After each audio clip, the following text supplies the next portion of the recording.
Ladies and gentlemen, let me give you a little dose of reality. Hello, ladies and gentlemen. Welcome to Real Talk Fins Talk. I'm your host, Steve Molloy, and joining me tonight from the Fin Faithful podcast, we have George. George, how you doing tonight, brother? Good, man. I'm excited to be on. You've come on my show many a time, so I'm glad to repay the favor and come on and talk some, our favorite subject, some Dolphins football. Absolutely, absolutely. And I appreciate you for coming on tonight, brother. Before we get started, I just want to welcome everybody in the chat.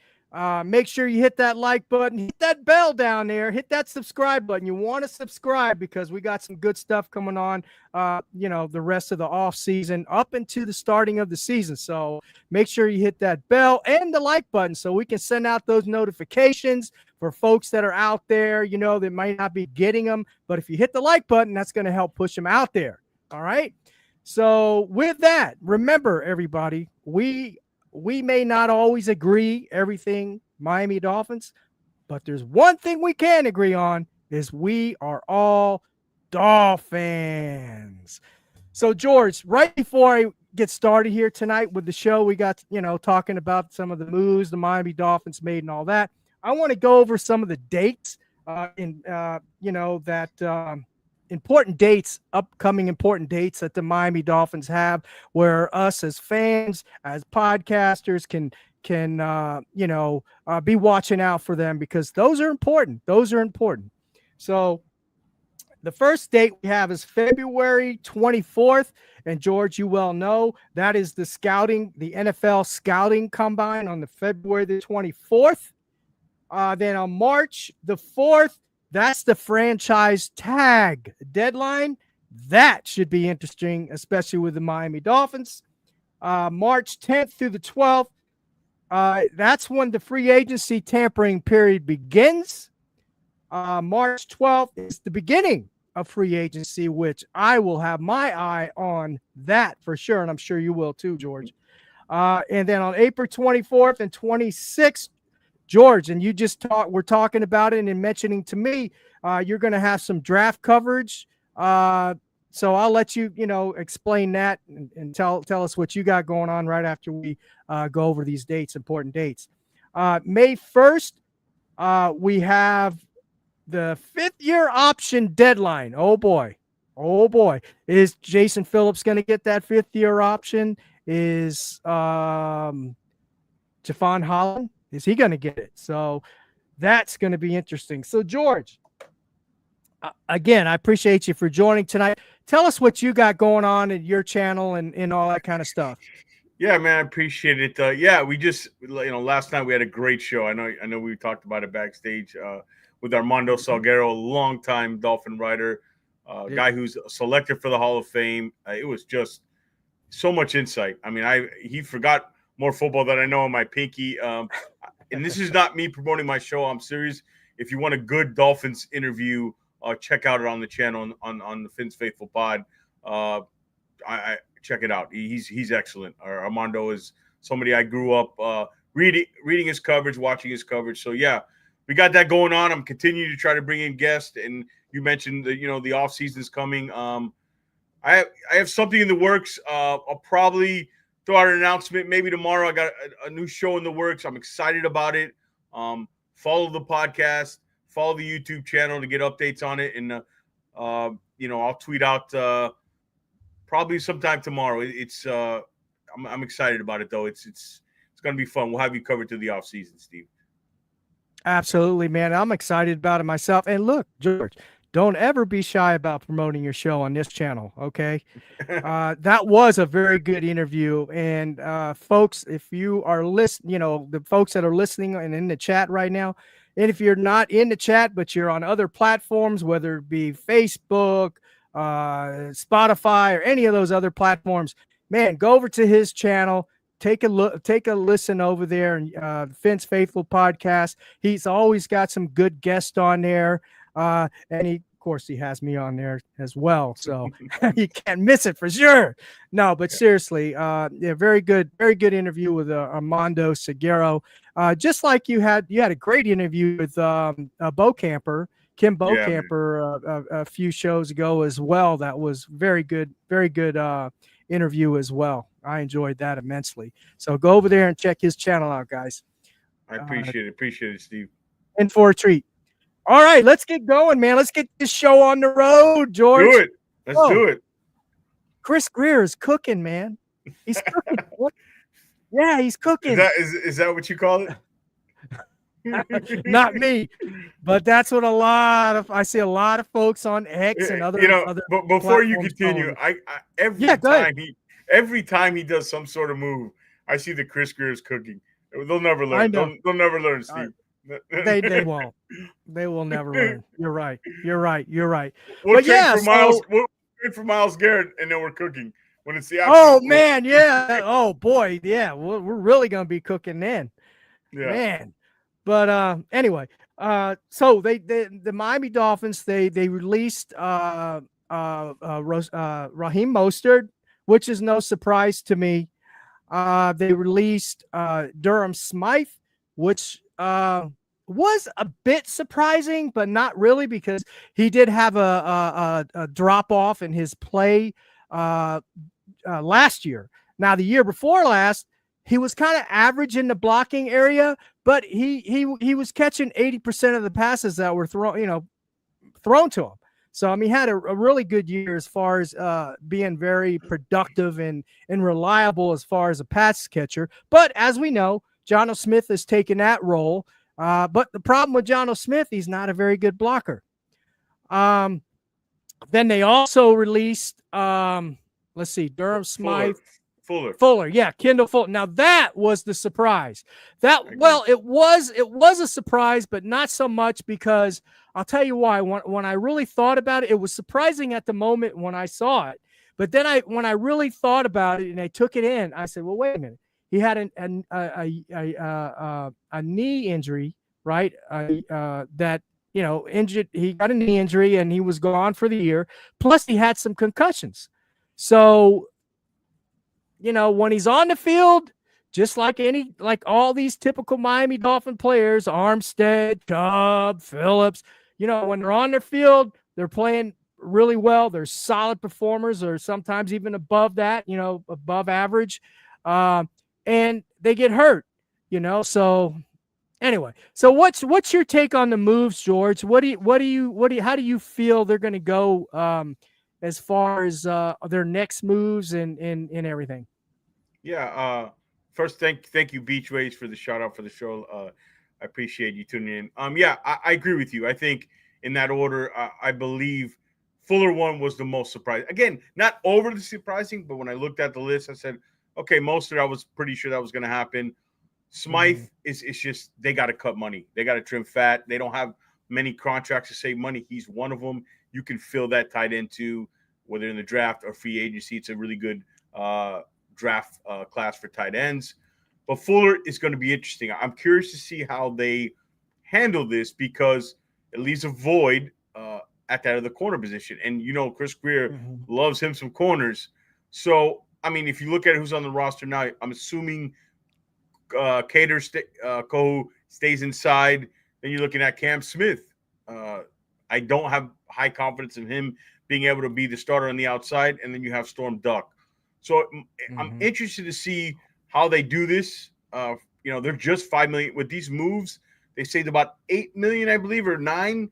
They're still about $5 million over the cap. They'll have to figure some stuff out, whether it's borrowing money off Tua's contract or not. I'm interested to see how they're going to fill that cornerback position. That's the one of all these three moves. Are they going to do it in the draft at 13? I hope not. Or are they going to do it via free agency? That's kind of my take. It created more holes. I'm not worried about the running back and tight end position. You can find guys there. It's the corner back position interested to see how Greer handles it. Yeah. And as far as the tight end, you just mentioned the tight end. Yeah, I agree with you. They can find tight end in free agency. And even if they don't find anyone in free agency or even the draft, I'm not saying I like it, but they do have 4 tight ends on the roster already. They got remember, they got Reese, who's on the practice squad. They've got Connor. Tanner Connor. They have Jono Smith, and then of course they have Julian Hill. So I think they could slide by through the season with what they have. Do I like it? No. Is Julian Hill? He had a lot of penalties last year, and a lot of assignments, blocking assignments. If you watch film, and I'm sure you do, George, he missed a lot of blocking assignments last year. He really did, and that. I mean, so did Smythe too. To be fair, So yeah. He did. But my point is, so are we going to improve in that area? Yeah, we've improved in that area as far as pass catching ability, but then that also depends a lot on if we're going to keep Tyreek Hill or not, because Tyreek Hill makes a lot of this.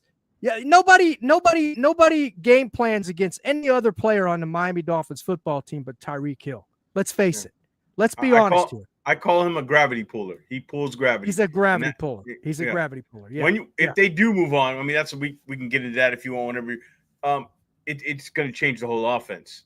You're going to have different personnel. That's a whole nother topic. Go ahead. No. I agree, but here's something I'm gonna talk about a little bit real quick, and I think I made some errors on the way that I feel, or the way that I thought that this Miami Dolphins offense operates, and I'll tell you why. There's a gentleman that played football. He played defensive back for the Florida International University. Played defensive back. I'm not going to mention his name because I want to try to get him on the show because he can articulate it better than I can. But I'll give you kind of an overview of what he was saying about this Miami Dolphins offense and where I was totally wrong on how it operates.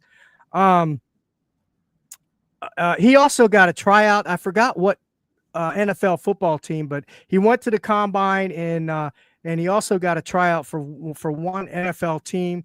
I can't remember who it was, but I'll let him get into all that as well.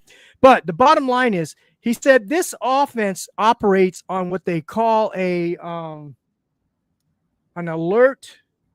Let me see if I can find it here again real quick, George. He says he's a safety, right? Yeah, he played defensive back, so he's very familiar with the defenses. Yeah, I mean, nobody will know better than somebody playing. Nobody know better than somebody playing safety in the quarterback in the back of the defense. So right, exactly, and it's called the alert read system. Now, this is not a new system. This system has been in operation in the NFL for many, many years, and there's still a lot of teams use it. And in fact, this is the system that Patrick Mahomes operates as well. And this system is basically, it's a cheat code for all quarterbacks that play in this system. And the reason why that Tua Tagovailoa operates it very well and efficiently is because of his anticipation and his accuracy, basically. And the way that it operates is and I know a lot of times we always were questioning, why isn't he audibling? Why doesn't he call any audibles and stuff like that? All that is incorporated in the system already. It's already incorporated, predetermined, and it's already incorporated in the system. And how it operates is basically, from what my understanding is, Tua is not going through progressions. Mahomes is not going through progressions like we would normally see it. Normally, you got a quarterback, he's going to look over here, he's going to look over there, then he's going to go over here, and then he's going to throw to whoever's open, right? Well, what Tua does, before he comes up to the line, the call is played, he goes up to the line, and he sees the way the defense is set up, right? So, basically, he is going to go to the receiver that is best in the best position, the way that the defense is set up. So he's reading defenses. He's not reading the going through normal progressions. He's reading the defense as a whole. If this guy goes over here, or that guy goes over here, he knows this guy's going to be open, and if this guy's covered, and he'll know where his next guy is at, and he just by the way the defense is adjusting. So it's a cheat code, and it's actually a good way of putting your quarterback in a good position, because he doesn't, and especially in our offense, because we don't have a very good offensive line to block for pass blocking, right? So basically, it gives the quarterback in this system, it gives the quarterback in other words, what I'm saying is that's why you see a lot of the balls going out real quickly in this system, 2 point something seconds, is because he doesn't have to go through progressions. He looks at the defense, he goes back, he looks, he sees the way the players are in position on the defense, and then he hits the guy that, and I call it spot throwing. He doesn't call it spot throwing, but it's almost it's technical term. I forgot the technical term that he called it, but it's not, the technical term is not spot throwing, but that's the best way that I can say it, is he's basically going back, and then he's throwing it in that receiver. So it takes very good communication between the receiver and the quarterback, even before the play goes off, right? There's keys in the play calling where when he's making the play calls, the receiver says, okay, he wants to do this, or he wants to do that. And then that receiver has to be in that position. And I'll give you an example. The example is, you remember that game where I think it was the Green Bay game, if I'm not mistaken, or the Buffalo game. I don't remember which. Tua went back to pass, and Greg Dubose, the wide receiver, Tua threw the ball and hit him in the shoulder, on the right shoulder. You remember that? So and we said, that was a bad. Hurt? Or no. Oh. No. It wasn't the game he got hurt. But anyway, he threw the ball and it hit him in the right shoulder, and it looked like Tua threw a bad ball. Actually, Dubose was probably out of position. He ran the wrong route, okay? And that's why it's very critical to have the receivers on the same page in this system, okay? And that's how it works. When it doesn't work, when the quarterback doesn't diagnose the defense correctly, that's when you see a lot of those bad throws and interceptions and things like that. So that's my understanding of the system. Is called the alert read system. Yeah, it's interesting. I mean, it makes sense. And that's why, during the week, first of all, continuity with the receivers is important in this offense. And during the week, Tua stays after practice. If he's not feeling it, the timing's off, he stays, he works. That is where, to your point, that's where all the stuff is done, and it translates on Sundays. Mm-hmm. And, it's almost like he's doing everything pre-snap, right? Right. He knows A, B, and C, I'm going here. A's gone. I know where B's going to be. And so it looks like he's reading the field, but regardless, his skill set, is magnified in this system. And mm-hmm. I think we have to give him credit that, Will Levis can't do this. You know what I mean? Like, you just can't put any quarterback in this system. The problem with Tua is the durability and staying healthy. But yeah, I agree. I think the player you were talking about made a great point. It's very much, he throws the ball to where he thinks the receiver is going to be. Not necessarily at the numbers, it's where he's going to be. And you made the right point. Somebody like Dubose, who just came on the team, is not going to have the timing as a Tyreek Hill, Jalen Waddle, or even River Craycraft. So that's why when it's tireless work during the week. I think in this offense, more than any other offense I've said it, it's like a play. You have to rehearse. And then when you see the interceptions, because sometimes Tua will look like a rookie quarterback for like one play out of 1,000. It's because the timing just completely went off, and he's not actually, reading, it's elite defensive play. The defensive backs are doing something that he didn't anticipate. And that's the key. And Tua's great at it. He's great with the head movements and the ball handling. It fits him. The question is, how effective, what's the ceiling for this kind of offense? How effective is it? And I think that is where the question comes in, Steve, is, is this something that you can win long term with this kind of system? And I think it's yet to be determined. Right. Well, That's a bigger question. yeah, and you articulated it really well because you said it better than I did. But here's the key. The key, and you say, is this system sustainable?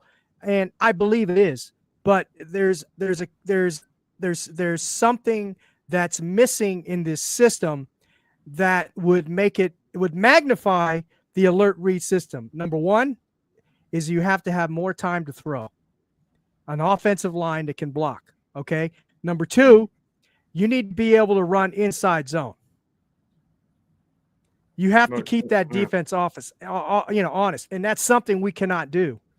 Okay, we got a lot of speedsters, but they don't have the personnel. They don't have the personnel on the interior of the offensive line or the running back position to run that. Exactly, 100%, and that's what's missing in this offense, and that's the only way this system is going to be sustainable. Because if not, we're going to see more of the same that we saw last year. A lot of these ball screens, short passes, and if you notice, a lot of the runs that Achane made, I love Achane, okay? A lot of the runs that he made when he caught those little bubble screens was on his own. He made a lot of tacklers miss. If not, he would have been tackled after 2 or 3 yards. But he gained an extra 3-4 yards, and that's what kept the drives going. If it wasn't for Achane breaking those tackles, then we would have been in bad shape. So I don't know if I'm. That's another thing with Achane. It's almost, I love Achane as a player, but relying on him to run through the A or B gap all the time. Right. So, exactly. I mean, he caught a lot of balls. And you almost wonder, like, that took away from Waddle. It took away from Hill. It's almost like he was too involved, I want to say. And like you said, you want to be a dominant inside run team. They don't have the personnel. And another thing about this offense is I almost think they got psyched out of this whole teams are playing this shell coverage too high on us and didn't take enough chances. I think we're still there. Like, it's almost like Tua's like, you know what? I am taking what's there and that's it. I'm not being flexible. It just seems like that became the life of the offense. I'm very curious how they handle this offensive personnel this offseason, because if they come back with kind of the same kind of stuff, like you said, nothing's going to change. Because that whole 70-point Denver offense, that's gone. The league's caught up to it. They got to have a counterpunch. They got to have a curveball. The fastball is being seen well and hit over the fence. They got to have a curveball here, and I'm curious to see. And the curveball's not only McDaniel; it's the personnel department needs to change some of the personnel because they don't have it to run that kind of to run with absolutely what I think is sustainable. Absolutely, and this person that I'm referring to, he also mentioned the fact that Tua doesn't have the strongest arm in the world. He's not mobile. He can throw outside numbers, but that's not his strong suit. Right. And he's not very good with the deep ball, which, if you think about it, think of Mahomes running the system. He's very mobile. He can go off script. He can throw the deep ball. He can make all the passes. And he can ad-lib a lot of stuff. So having a mobile quarterback, number one, a healthy quarterback. Number two, having a mobile quarterback can go off script, and that's gonna keep that defense on their toes. And then you have an inside run as well. That's what we need, man. And an O-line that can block. So anyway, I just thought I'd bring that up. I thought about it, and I just want to say I was completely wrong about the way this offensive system works and Tua going through the progressions. I'm not saying he can't go through the progressions because we've seen it in the past. He has gone through. And he's gotten better. He's gotten better. Definitely. He's gotten better, but in this system, and I always thought the system was just, they just tailored the system for Tua. No, it's not just tailored for Tua, because there's other quarterbacks, other teams do this in this league right now. And they've done it for many, many years. And so anyway, I didn't want to get off track on what we were going with the personnel. Just to add one more thing on the Tua thing. What the problem with the off-script stuff it shows against the really elite defenses. That's that's where it comes up. Like against the Giants, and it doesn't show up. That's the problem. Mm-hmm. And even if he could do some stuff off script and move around the pocket, I don't think the Dolphins want him moving around the pocket because you see what happens. So that's just something I thought of is where that really shines brightly. You can see it illuminate the problem there. Yeah. Yeah, for sure, for sure. So to get back on track, we were talking about the moves. Yeah. So they went on and moved off those three guys. How do you see Miami in free agency? What do you see them doing? What kind of moves do you see them making? You see them making any big moves? Do you see them going, discount shopping? How do you see it, George? Boy, it's an interesting question because I don't know the answer because I don't know what Greer's. I've never seen Greer act desperate. Like he usually acts like, okay, in 2 or 3 year windows. I think we're going to know how much he is on the hot seat by some of the moves he makes early. Now, they'll find money. My gut tells me they don't go home run hitting in free agency, but they have a ton of needs. I think they go more of a bunch of the Jordan Brooks level kind of contracts. I think if they're going to do something big and spend money, to me, I would do it in the interior of the offensive line. Look, you drafted Cam Smith in the second round. Okay, I can't give you another pass on missing on a corner. Hey, it's time for him to line up and play. Like if I'm not going to sign a Travarius Ward from the the Niners, who's going to be a big money free agent or whatever. I haven't really looked at the cornerback list, but that name comes to my mind. But you know what? You draft. That's what the draft's for. Draft young players to replace the veterans that are salaries going to get ballooned, and you got to get them out the door. Cam Smith, it's your time. So do I think they'll line up with Cam Smith starting? No. But I think they'll find a corner. I don't have the name for you, but somewhere in that, bargain bin, I know he likes to. Here's the thing with Greer. Look for guys who are on that 5th year. They got in the draft. They're on their 5th year, second round picks, that their 4 years are up, and they're on that 5th year. He likes to hit that group. They're usually around 25, 26 years old. They're right to start their second contract. They're kind of in the middle age there. Not young, but not old. Look for some of those guys. But yeah, the cornerback position is the whole offseason. I think we'll know what Greer's head's at early on and what he thinks his job security is, because and that's through the draft too, because he doesn't make moves like out of like urgency and desperation. He doesn't. Even I know people talk about the Tyreek Hill stuff and whatever, but he doesn't do that. So if he does that, something out of character, that'll tell you that he really knows that seat is real hot. But yeah, how they address the corner position, I think it'll be a middling free agent. Could be in the draft. He loves the draft corners, and I wouldn't put it past him if they take a corner at 13. If somebody like Will Johnson's there, that's somebody you could look at. The other positions, the running back, it's a heck of a running back class. I mean, it's loaded. Loaded, the running back class. The tight end class is loaded. The needs for the Dolphins, they say this is not a great draft, Steve, but the needs for the Dolphins, interior offensive line, interior defensive line, tight end, even safety, the needs line up for the Dolphins. So, and weak draft or not weak draft, you got to find 3 or 4 guys who come out here starting. So it'll be interesting. I usually have a pretty good idea, but I'm not sure because this is a strange season where it looks like finally it's 1 year or bust for the Dolphins. So I can't give you a straight. I'm not 100% sure how they're going to do it. Yeah. Because I don't know. I'm with you. It's really hard to answer that question that I asked. No, this particular offseason is this particular offseason. Yeah. Because I think the Miami Dolphins still believe they're in the hunt. They're in the hunt. Oh, they definitely do. For Super Bowl contention. I don't believe they think this is a rebuilding year. So that's why I think, and I think Chris Greer, as you said, he feels that maybe he's a little more pressured this year into making hits, right? That are going to stick and that are going to start. and be impactful. And I personally, I have a feeling he's going to go all in again this year, and he's going to find the money somehow or some way. Look, are we going to keep Bradley Chubb? If we don't keep Bradley Chubb, that's some money we can take off the books, right? He's been hurt. He was hurt all last year.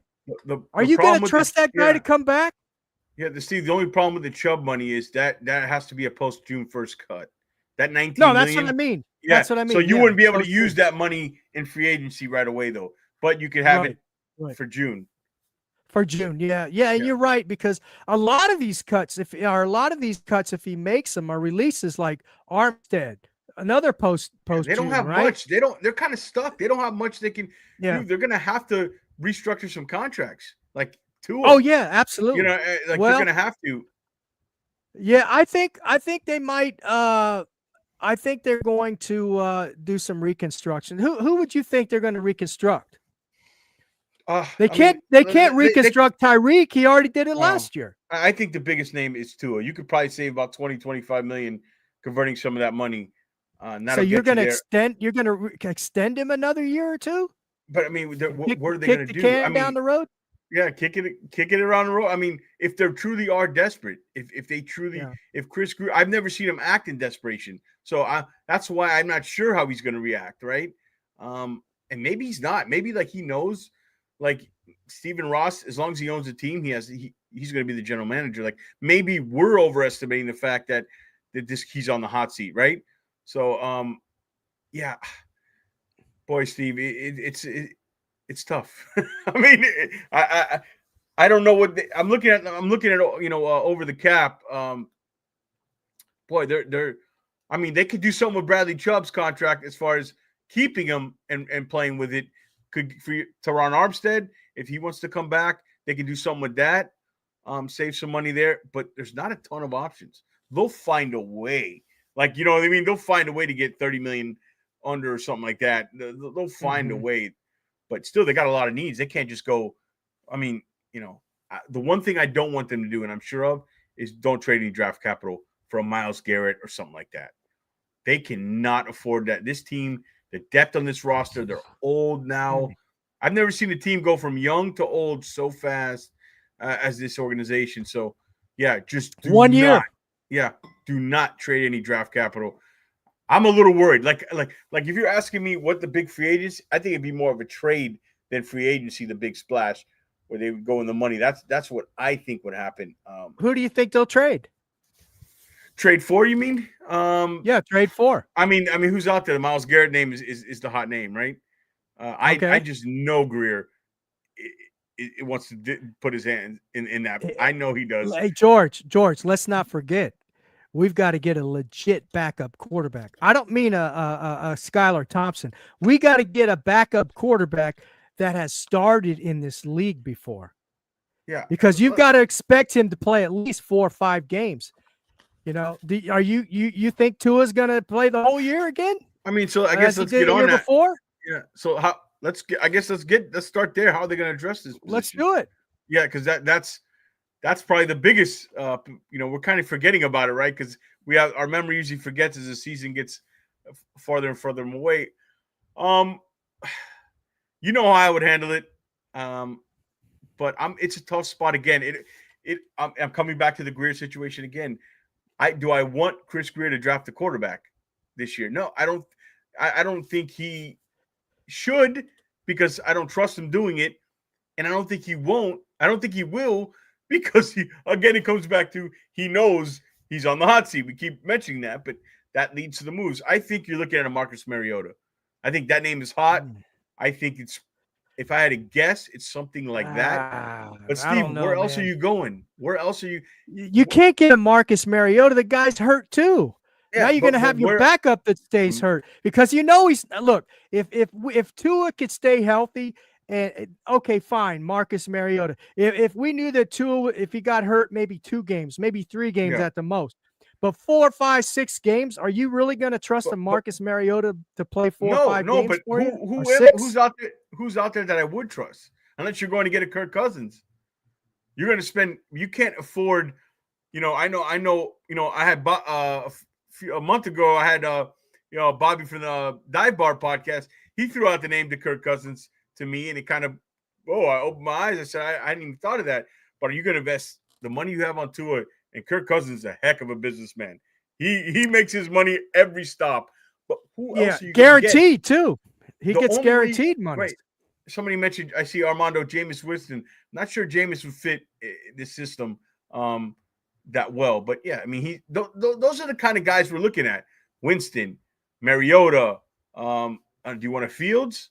Do you want something like that? I would love to get a Fields.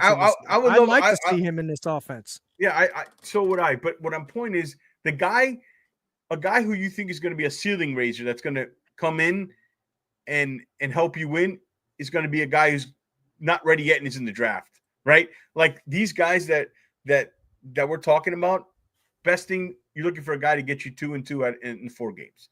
If Tua misses 8 or 9 games, this team's screwed regardless.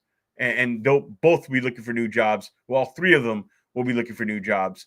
Greer, McDaniel, and Tua. I say that now, but boy, I'll believe it when I see it to see Chris Greer out the door. So right. Yeah, I don't know where we would go. I mean, do you have any ideas? I mean, of a guy that's going to help you if Tua's out for 6 games? They're all kind of the same kind of guy to me, And by the way, we should mention Andy Dalton just re-signed with Carolina. So he was an option that they were. I know they tried to look at him when Tua got hurt last year. So I just don't know. Yeah. We're talking from the same pile, the same level. There's not a game changer out there they're going to bring in. The best name you could probably do is Kirk Cousins, but is Kirk going to come here to back up? And you're going to pay what? How much do you think he's going to demand? He's going to demand some money. Exactly. And then I heard Aaron Rodgers.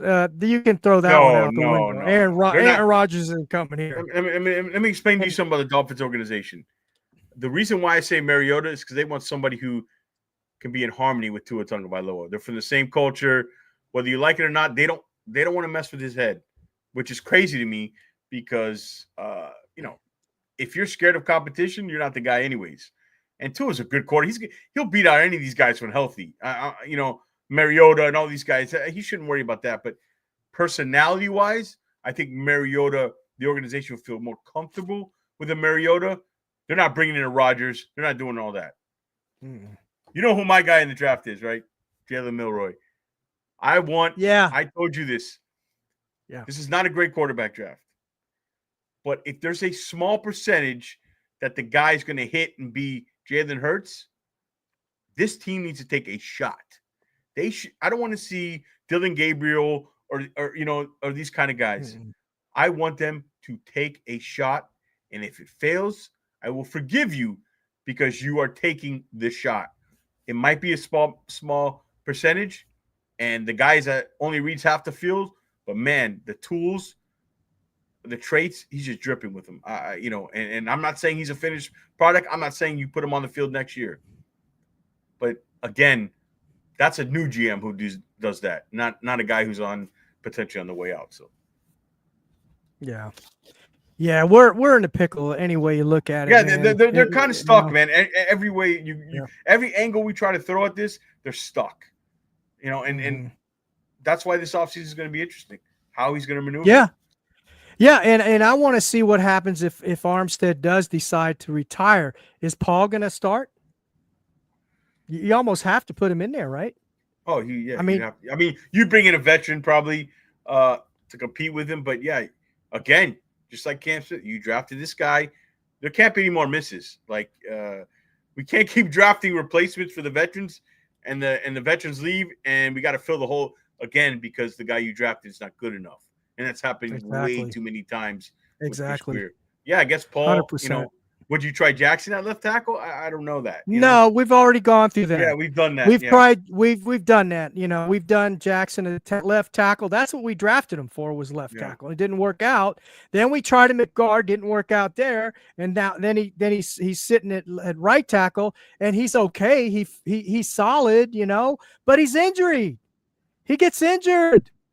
So, and then I heard one of the beat writers, I can't remember who it was now. He was saying, I'm kind of liking that we draft a tackle in the draft, and we move Austin Jackson, the guard. No, we don't want to do that. No more musical chairs. No more. Exactly. Here's another 100%. problem. Stop drafting tackles and moving to guard. You know what? If you tell me at pick 13 they take Tyler Book out of Alabama, he's a natural guard, physical, leader of men, big, strong hands, that kind of player, and he's played guard. He doesn't have to come in and learn a position. Like, if you do that, I think they'll probably be a better player on the board, but if you do it, I'm okay with it because you're finally addressing a need at a player who that's his position. He's done it. He's not trying to learn something new. I think that's been part of their problem. And unfortunately, also in this draft, there's a lot of tackles who are going to be guards. So that this draft is loaded with that. But in particular, Booker is somebody I think keep an eye on at pick 13 for them. Yeah. So what do you think? You think we're going to draft a guard then? Think we're going to get a draft a guard in one of the rounds? Maybe not number one, but maybe 2 or 3?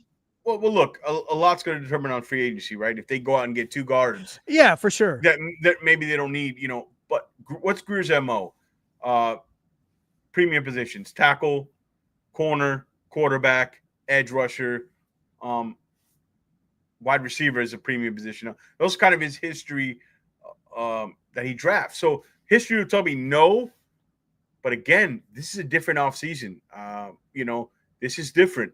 And I think part of their problem is they do not take a player. They've been doing too much switching around on the offensive line. I think it's hurt them. Eichenberg's drafted as a tackle. He's a center. He's a guard. You know what I mean? Austin Jackson's a left tackle, right tackle, guard. It keeps, Michael Dieter, center or guard. It just keeps going in musical chairs. If they're going to draft one high, like I said, I'd be okay with it because it's something they haven't done. Yeah, but I think in the first 3 rounds they'll take at least one guard. Yeah, I think.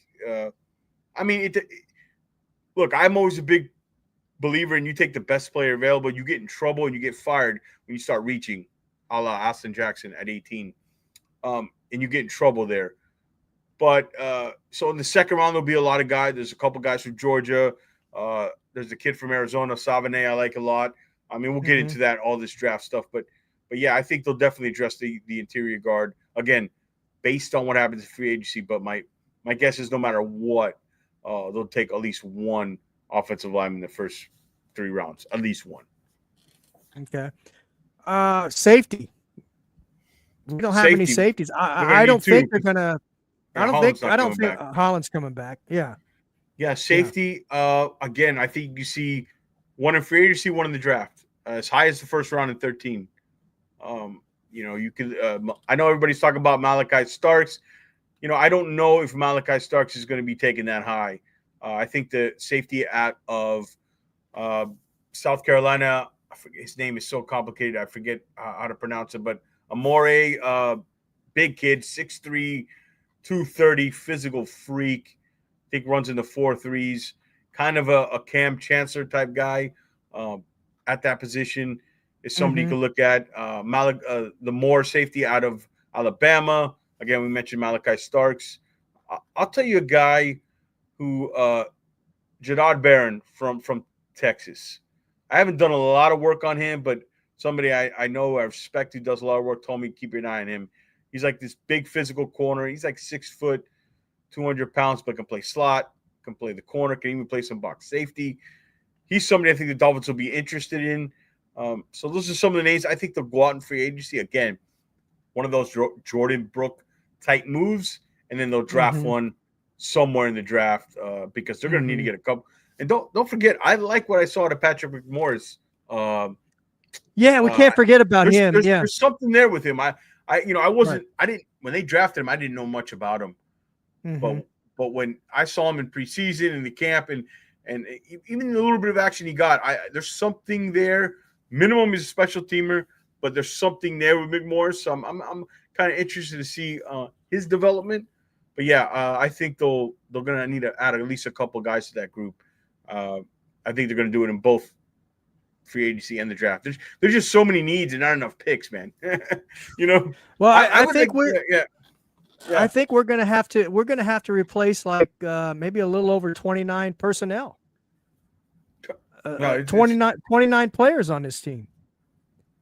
Shout out to the dive bars in here. Yeah, I see them. Yeah. Hey guys, make sure you hit that subscribe bell to Dive Bar Podcast. They've got a great podcast over there. Make sure you watch those guys. They are very, very good. Yes, they are. I'm gonna have to have Mr. Schaus on the show one day. Oh, he'll do it. He's a great guy. He'll do it. Yeah. So we covered that. Safety, cornerback, linebacker. We got to cover linebacker. We got to get at least a couple linebackers. Look, here's the thing. You're not going to be good. You're going to have a weakness in some area of your team. Like if linebacker's my weakness, okay, like you're not going to be able to fill everything. There's going to be a couple of positions where you're just not don't have a lot of depth and you're not really that good at. I think that might be the linebacker position this year. You only got much draft capital. You got only so much money. Again, maybe you draft one some 4th, 5th round. You sign a cheap free agent, and you kind of, who they got coming back. You got Brooks, who I'll give credit, was a great acquisition. Brooks was a good signing. Yeah, he was a good signing. Yeah, Walker, Dotson. Dotson. Dotson. Somebody I mean, wow, he was impressive. That was a great find by Greer. Yeah, I think he'll move on from Jen. Let's move on for sure. For sure. I think he'll make a good rotational player, Dotson. And don't forget, we got Cameron Good, who was hurt. Yeah. So yeah. But he's more of a special teams player. I don't think Duke Riley is back next year. I think you can find a Duke. Dotson, you can find those guys. Yeah, I agree. With Dotson and the other guy, I just mentioned him. Who's the other linebacker? Anthony Walker. Yeah, Anthony Walker. With those guys, I think they'll fill that that need.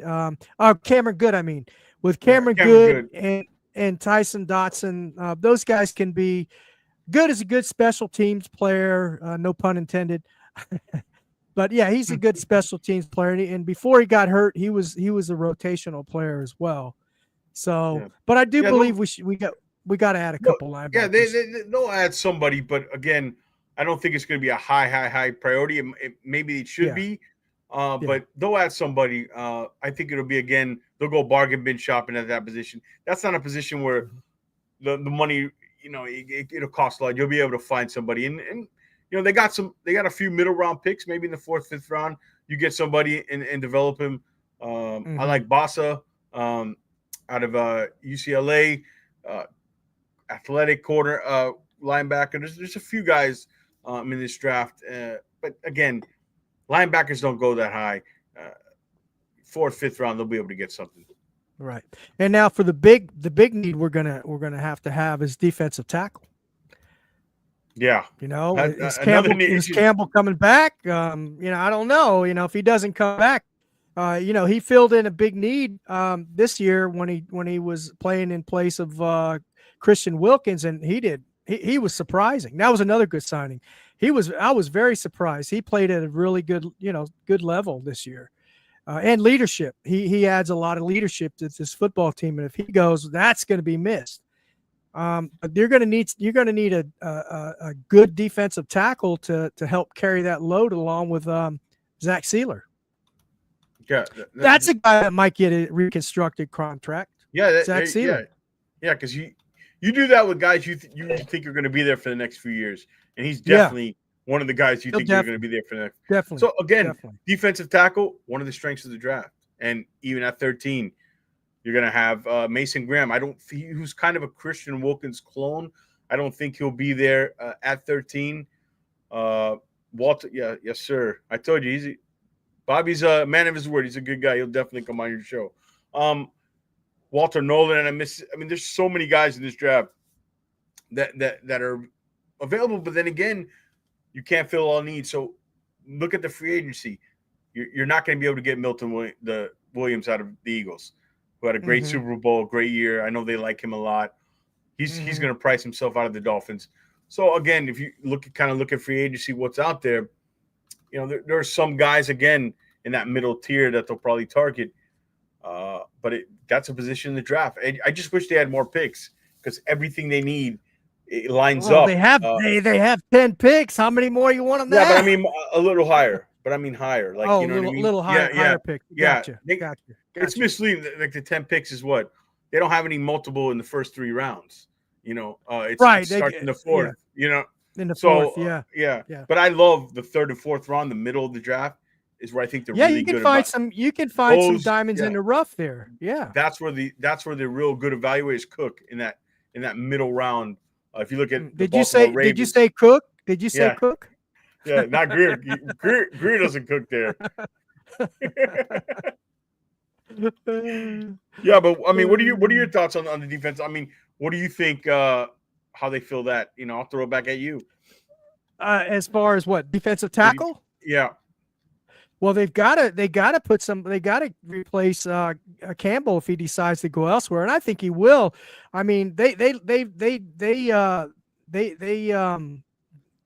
kind of led him on a string. You know what I mean? This past year, because I think he was ready to be traded, and McDaniel said, no, he ain't gonna be traded.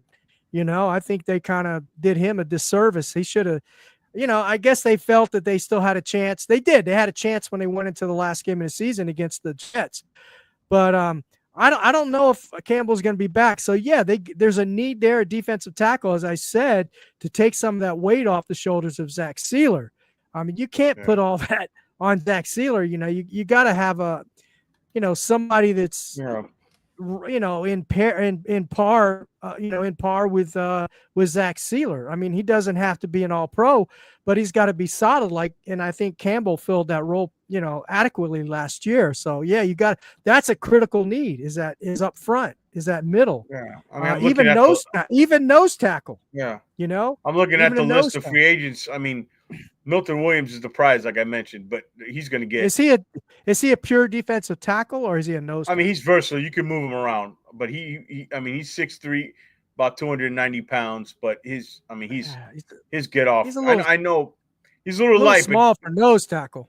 Yeah, but he's something else, man. I think he's very. But he's playing against George. But he's playing against the big boys. Okay. Did you see the size of that Philadelphia Eagles offensive line? The average size 6'6", 338 pounds. Yeah, but I mean, watch some of his film though. He had an excellent year. I mean, he's a guy that Vic Fangio actually said that when he was with the Dolphins, he tried to get them to trade for Milton Williams. But I'm telling you, this guy's gonna get Christian Wilkins money, and you have B.J. Hill. Jaron Reed from Seattle. It's not much. Yeah, and he can put on, 15 pounds. Yeah. There's not, this free agent class, to be honest, there's not much. There's not much. They don't have the money and there's not much out there. So, yeah. Yeah. How about the wide receiver position? We haven't talked about that. Yeah, that's another one. That's a tricky one, man. Yeah. Because, I mean, on paper, look. I think Tyreek Hill's coming back. I think it's a mistake, but I think he's coming back. I do too. I think it's, like I mentioned on the show, learn from what happened with Jimmy Butler. These situations do not go away, right? When Armando made a good point, he said when things were at the worst time and they were down, you showed his true colors that he didn't want to be here. Now, Drew Rosenhaus has gotten his ear. He's everything settled down. Oh, I love Tua. I want to be back. But what happens when it's, you're not doing well, you're not getting the ball? That stuff doesn't go away, right? It's like if you ever had a job where you just, I can't be here anymore. But you show up to work, it only lasts so long, right? 2 weeks later, you're putting in your slip, right? You can't do it anymore. So I think that concerns me, but I think they will bring him back, particularly for Tua and particularly because, I think not just particularly for Tua, but just particularly for this offense, period. And for the regime, the regime. Yeah, right. Exactly. So how will you address the receiver? They need some size, obviously, there, right? If you look at their current depth chart, it's Hill, Waddle, and I guess Malik Washington. All guys 5'10" and under. You're not going to get a T. Higgins. You're not going to get – I'm looking at the free agency. You're not going to get any of these big-name guys. Drafts loaded with size at receiver. Again, another position. And again, how many you only have a certain amount of slots in draft picks. So I think, I'll tell you a name to keep an eye on in free agency, and this kind of fits what I mentioned to you about Greer wanting to go with like guys who are starting their second contract, is Joshua Palmer for the Chargers. There's some size. Keep an eye on it. He's a name I would keep an eye on. I think he'll Now, get a little bit more. What position did you say he plays? Receiver. Oh, receiver. Okay. Joshua Palmer yes. for the Chargers. Yeah. Palmer. Okay. He was out of Tennessee. He was a third-round pick for them a few years ago. Guy with some size. And, I mean, I don't know what his price point's going to be. Usually these younger guys get paid a little more than you think. But he's a guy, a name I think you should keep an eye on. If you look at the free agency. The draft, there's a ton of guys again. But, you can't dress offensive line, defensive line. You can't do it. Can't do it. Not in 1 year. Safety. Not in 1 year. All this can't be fixed in 1 year. There's going to be some weaknesses. And so to me, the receiver position, unless they get a guy who like a Palmer, I don't know how much they can really if they don't trade Tyreek, upgrade there. Yeah, definitely it. He said Holland is out. Yeah, Holland is definitely out of here. Bobby would know. I agree. Holland is out. And who do you think they're going to franchise tag this year, or will they? No, I don't think they'll use. They won't be. They can't afford to allocate that cap money frozen with the franchise tag and tied up. I don't think there's anybody. What, Holland? I don't think they'll do it. No, I don't either. Yeah, especially the monies. I got the franchise tag monies here. Let me just go over that real quick since we're talking about it. Yeah. And let's see if I can find it here. I had it here in just a second. Where'd I put it at? Let's see. Here we go. All right. So I'm just going to go position by position on this is the franchise tags. Now remember, this is before the cap increase this year. Okay. So it's going to go up a little more, even, because they're going to raise the cap this year. I don't know how much, but they will. Right. So if you're going to franchise tag a defensive tackle, you're looking at $24,745. Franchise tag. I mean, 24 million. I mean, 24 million. Excuse me. Yeah, 24,000. That would have been a bargain, man. Yeah, that's like 1945. That's like, man. Not even. That's like Dollar Tree bargain shopping there. Yeah. 24 million sounds about right. Linebacker, 25 million. No way. Yes, sir. Cornerback, $19,883 for a cornerback. Here we go. Now we're talking Javon Holland. Safety, $18,321. They won't do that, Tight ends, $13,618,000.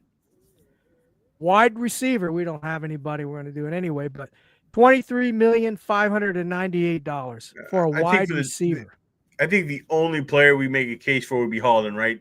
So I don't think they're going to. Yeah, they can't afford to have 18 because remember when you do that tag, that 18 million is tied up. There's no flexibility there. Yeah, so absolutely. I don't think they'll be going in that direction this offseason. Yeah. Offensive lineman. This is just for shits and giggles. I'm letting you. $23,051,000 for an offensive. You don't want a franchise tag. You don't want a franchise tag, Liam Eichenberg? Hell no, man. If he does that, he definitely needs to be fired on the spot, man. Man. Running back, $13,437,000. Speaking of Liam Eichenberg, is he coming back? No, I don't think so. I mean, unless he's purely a backup. I don't know, man. Unless he's purely a backup on a low deal. I can deal with a backup because, like you said, he is that flexibility. Fine as a backup. Yeah, he's like Jesse Davis, right? Yeah. Do I remember him? Yes. Kicker or a punter, $6,218,000. It's a bargain. Yeah. Quarterback, Oh. $39,637,000. And now defensive end, $21,731,000. Wow. Yeah, boy. That is crazy. And that's even before the cap increase. So you know that's going to go. It's like the average of the top 5 of the position or something like that. I think it's some formula. Here's another thing people don't understand. When the cap increases, right? That's like a merit raise for all players on a team. Their prices cap increases, go up too. Their prices go up. Yeah. Yeah, their prices go up too. So a lot of folks don't the money is grotesque. Yeah. It is grotesque. I agree with you, brother. But honestly, not compared to some other sports. These guys put their body on the lines. No. Yeah. Yeah, for sure. But I mean, guys like us, out of hand. Basketball's out of hand. Freaking ridiculous. Yeah. Yeah, baseball's gotten out of hand. Yeah. Yeah. It really has. But anyway, George, we could go on and on and on, and I'm going to have you back on the show here again throughout the season. I really appreciate you joining the show tonight. I also appreciate everybody that was in the chat tonight. You get the Dive Bar podcast. Appreciate you. Make sure everybody goes and checks out their show. You got DSG Label. I saw Izan Zine. I always butcher his name, but I saw a lot of folks in here, and I appreciate you for joining me tonight, us tonight. We couldn't do this show without you. Make sure you hit that like button if you haven't. If you're new to the channel, hit that subscribe bell. No matter what platform you're on, come over here to the YouTube channel, Real Talk Fins Talk on the Fins Talk Sports Network. Hit that like button if you like the show. Hit that, subscribe button. We're going to have all kinds of stuff coming out, the rest of this off season before the season starts. George, where can they find you again? Let everybody know what you got going on, where they can find you. Yeah, I appreciate it, Steve. I appreciate you having me on again. I always look forward to it. Yeah, you can find me down here, the Fins Faithful Pod on X. Just search Fins Faithful Podcast on YouTube. And, we got a lot of stuff coming. I told you I got something new in the works here. I'll probably be announced tomorrow, a new show happening. Really excited about it. Make sure you follow the channel so you can get all the updates. Yeah, you just find me there, and I appreciate all the support. I appreciate, the friendship, Steve, with the not only with you, but Bobby and all the guys at the Fins Talk Sports Network, and I appreciate you having me on. I really appreciate it. Oh, absolutely, man. The feeling's mutual, brother. You're welcome on here anytime, brother. So everybody, appreciate it. Y'all have a great evening. God bless, and remember, Dolphins #1, baby. Dolphins #1.